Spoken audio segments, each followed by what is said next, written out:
Time check guys. Mag-time check tayo guys. So ito yung time check natin guys. Ayun guys, saktong 2 AM. Andito pa rin ako sa bahay ni Amo. Kasi nga, ano guys, si Amo ay umatin ng concert party. So ayun, nag-overtime ako guys. Pero okay lang naman. Parang for ano na lang sa kanya, for consideration na lang dahil ano, Monday to Friday, until Saturday pa nga ay busy-busy din talaga siya sa kanyang work. Wala din naman silang rest guys. Rest din lang din nila tulad lang din sa amin Sunday. Kasi pagka Saturday ay pumapasok rin sila sa work. Ganun sila ka-busy ngayon. Kaya nga ano, hindi na rin sila nag-ano ngayon. This year wala silang bakasyon ngayong summer kasi nga sobrang busy sa work.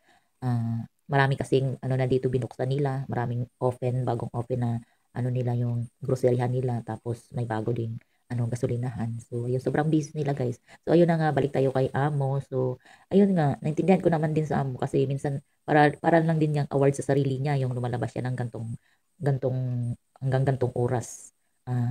Ni-enjoy din sarili niya kasi nga, sobrang busy din sa trabaho. Kaya, sa akin, okay lang naman, pinagbibigyan ko na lang talaga guys kasi nga, ano na lang, parang, consideration na nga lang talaga kasi nga, pagka Monday to Friday naman, pag may mga pasok yung mga alaga ko is wala din naman akong masyado talagang ginagawa dito sa bahay. Kaya yun. So, hindi kasi ako makatulog guys pagka dito sa bahay ni Amo. Talagang napupuyat din ako napupuyat din ako. Pag hanggat hindi siya umuwi talaga hindi ako nakakatulog. Napupuyat din ako guys. Ah, nung nakaraan, umalis din siya. Ano na siya umuwi noon? 4:30 AM. Talagang puyat ako guys. Puyat talaga. Kasi parang ang gusto ko kasi pag natulog ako, tuloy-tuloy yung tulog ko hanggang sa magising ako ng alarm clock ko pagpasok. Ganun. Pag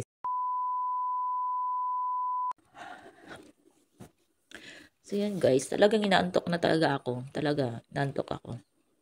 Pero ayoko kasing matulog dito ng ano. Tsaka ano wala pa akong ano wala pa akong toothbrush, wala pa akong hilamos. Tingnan mo, kailangan ko pang mag-ano, hilamos, tsaka mag-toothbrush, magbihis, mag-ano, tapos magtanggal ng, magpalit ng ano. Kaya hindi talaga ayaw kong matulog ng ano, ano talaga.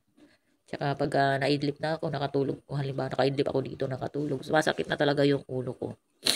Pag ano, alanganin yung tulog ko. Kaya, hintay-hintay mo na. Alas 2 na. Ewan ko kung anong oras, mga alas 3 pa siguro. Kaya, kakain mo na ako guys. Nagugutom ako. Kaya wala pa kasi akong kain talaga. So, yun lang muna guys. Thank you. So, ngayon, habang hinihintay ko si Amo, nag-ano man na ako. Kanina kasi nag-ano lang ako, nagkapi lang ako, tsaka kumain ako ng cookies na binili ko. So, yun nga, habang hinihintay natin si Amo ay nagluto muna ako guys ng itlog. Ayan siya. Tapos, may macaroni dito. Ayan na lang yung ipapartner ko sa itlog. Dalawa yan guys, kakainin. Nagutom kasi ako habang hinihintay ko siya. Nagutom ako, kakain muna ako. Habang naghihintay tayo sa kanya. So, hintay muna natin maluto yon bago ano. Hindi ko alam guys kung anong oras siya uuwi. Hindi din siya nag-chat sa akin kung anong oras siya uuwi. Sabi lang niya na patulogin ko yung mga bata kasi nga malilate siya ng uwi. Talagang late na yung uwi niya. Pero okay lang.